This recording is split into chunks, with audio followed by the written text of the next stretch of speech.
هلو أبشر سوما وابشر وي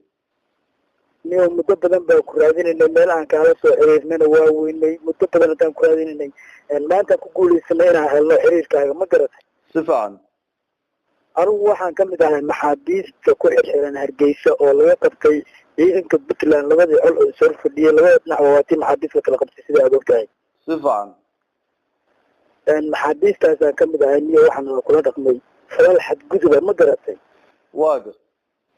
oo aan mar ahayn oo aan laba ahayn oo ay askari nagula dhaqmin oo aan shacab nagula dhaqmin ay nagula dhaqmin rag waaweyn oo saraakiisha xabsiga haysata kamid ah waaye niyo waxaan la ku sameeyay aflagaad gacan qaad jirdila ma garat maxaabiistina xagee baad ku xirantiin oo igala hadlasaan waxaanu kala hadlaynaa jeelka weyn oo hargeysa haa marka waxaad tin ciidankii Puntland dagaalka kula galay Tukaraq Somaliland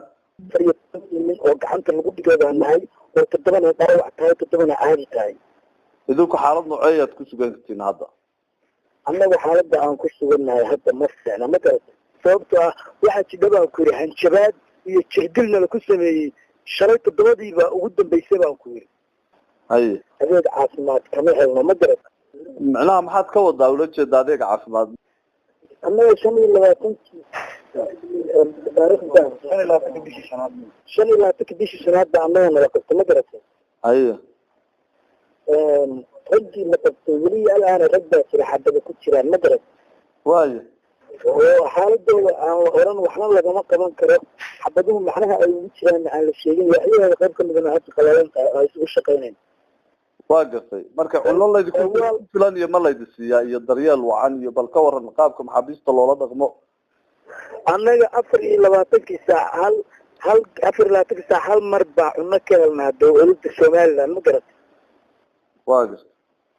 halka marna maba cunnaba waa bariis saliid badan oo guduuda ma garatay ma laydi soo booqdaa meesha oo dadka ma loo ogol yahay inay idin yimaadaan sida helada oo kale waxaa tiri jiray dad noo yimaado oo haween u badan iyagana hadda waaba nala ka celiyaba intii asbuucyadan ahayd waad la socotaa waxaad ka hadlaysay warbaahin inay tahay oo dadka ay wada gaarayso kuwa Somaliland iyo Puntland iyo Soomaalida kalaba iyo adduunka oo meelo badan ka mid ah marka aad waraysiga noocan aad bixinayso maxaa ku talagalkiinu muxuu yahay annaga waxaanu ku talagalnay in ama nala laayo ama sidaanta aanu helno ma garatay waaga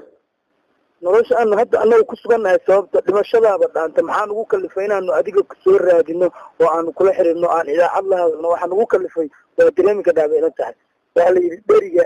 karka waxa ka keena kuleyl jiifkiina ka waran iyo goobta aad seexataan waa goob noocee jiifku ma fiicna waxaana laku xereeyay meel kutaan leh oo haddii ilaahay ku imaayey bahal waxaa jidha dukhaan oo dhinaceena waxay ka laala eg tahay baranbarada oo kale ma garat haye baashaasna si fiican bay noo cuntaa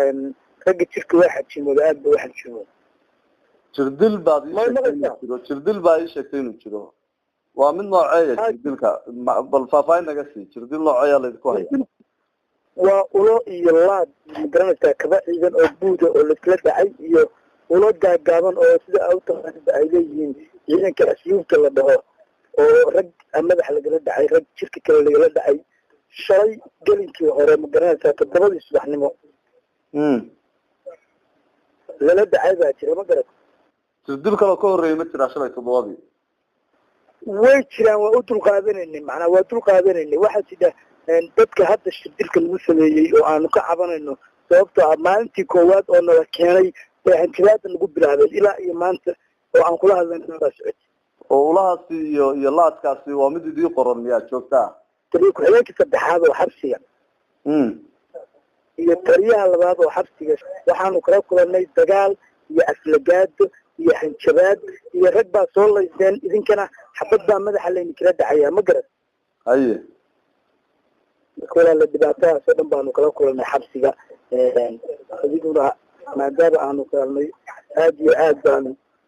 kow mahad celinaynaa waraysiga aanu waraysatay maxaad markay dadka ku dhagaysanaya sida hay-adaha xuquuqul insaanka oo kale iyo dadka shacabka labada dhinac maxaad fariin oo aad ii far lahayd annaga waxaan fariin kuu faraynaa walaale macaan hay-adda human rights xuquuq insaanka in ay xaaladda xabsiga ka taagan ay wax ka bedesho oo ay ogaato u kurgasho ma garata haye iyo wixii islaama oo ku nool Soomaaliya marka maxaabiis baa dhinaca Puntland ay iyana sheegeen inay ka hayaan Somaliland idinkuna waad soo cabanaysaa dhinaca Somaliland maxaabiista ay sheegtay Puntland in laga qabtay baa haydeen waxaad leedihiin kuwa Somaliland ee lagu hayo Garowe annagu waa ka nolol liidanaa miyaad hadalkaa ugu dhacaya waa ka nolol liidanaa boqolkiiba boqol waa ka nolol liidanaa Somaliland mideeda kale hadda ka hor waxay sheegtay in hay'adan la dhaho RCRC ay timi Hargeysa madaxdeeda ay yimaadeen oo maxaabiista ay arkeen oo ay wareysteen oo ay dhan maxaabiistu si wanaagsan baa loo dhaqmaa anagu ma aana oran mana aana arag hadaan maxaabiista aad baa u mahadsan tahay kaasna waxa ahaa mid kamid ah maxaabiista Puntland loo qabtay dagaalka Tukaraq oo ku xiran xabsiga Hargeysa kaas oo iga codsaday inaan warbaahinta laga shaacin magaciisa waa mahadsan tahay walaal وايا boqolkiiba